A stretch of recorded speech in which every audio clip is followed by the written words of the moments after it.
I mean, Julie, you must have had a complicated situation because your film is about a sitting Supreme Court justice, and the justices don't usually allow this sort of coverage. How did you convince Ruth Ginsburg? Yeah, absolutely. She actually never said yes. It was just like we were sort of making the film, and ultimately she started to participate in it.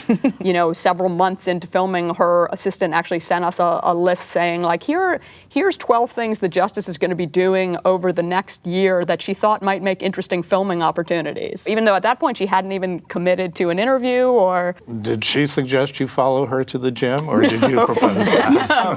And we had that in mind from like very early on. We were like, oh yeah, and like the dream is we'd go in the gym and have her working out, but like thinking, like, is that ever going to happen? Like, no. So we didn't even approach that with her until really, really near the end. She sort of had gotten used to our presence and understood that we were doing something pretty comprehensive, and like we were like, do you think we might be able to maybe go in and see your workout?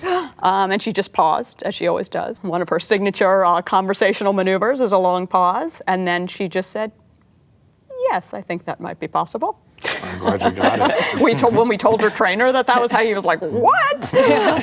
We didn't want to just do a whole film about RBG tattoos that people have, even though that is amusing and is part of our film, but like that we really wanted to take a pretty deep look into her career, into some of the pretty intense sexism and discrimination she had faced and how she forged through it and how that connected with what she'd done, and kind of looking at constitutional law, another subject that people are like, oh yeah, it's a theatrical doc about constitutional law, like you're gonna really get butts and seats with that.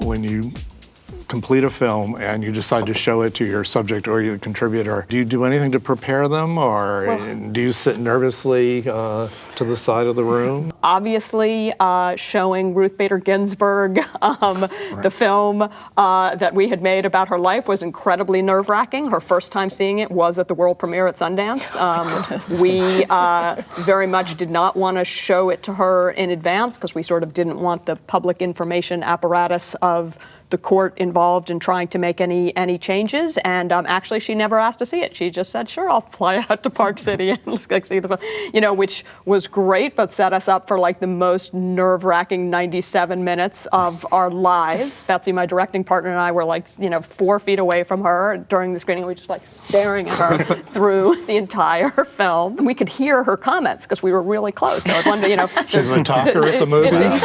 She talked and she whispered. Classical music starts at the top. She's like, ooh, I like the music. And then like it goes on, she's laughing. She laughed at her own humor as well as some others. And at one point, like Nina Totenberg, who's also in the film, was sitting next to her, and she leaned over and asked for a tissue. And Betsy starts hitting me, she's asking for a tissue, she's asking for a tissue. So it turned out to be like kind of like the greatest payoff of all time to have this kind of incredible, iconic lady like watching our film about her and really, really like grooving on it.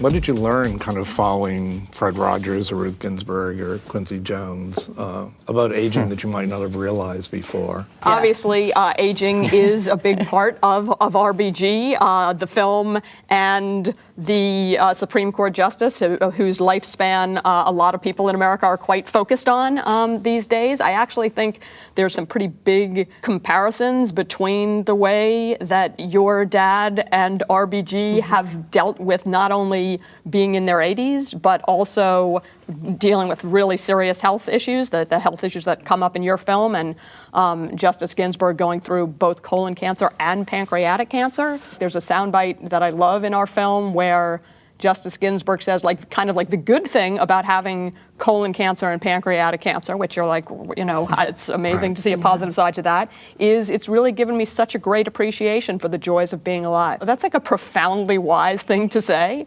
It's sort of like a Mr. Rogers level wisdom. And if that's your mindset, like that's a pretty good way to look at life. Hi, I'm Julie Cohen. I'm Bing Liu. I'm Tim Woodle. I'm Rashida Jones. Thanks for watching. Thanks for watching. Thank you for watching The Hollywood Reporter. The Hollywood Reporter. The Hollywood Reporter Roundtables on YouTube. On YouTube.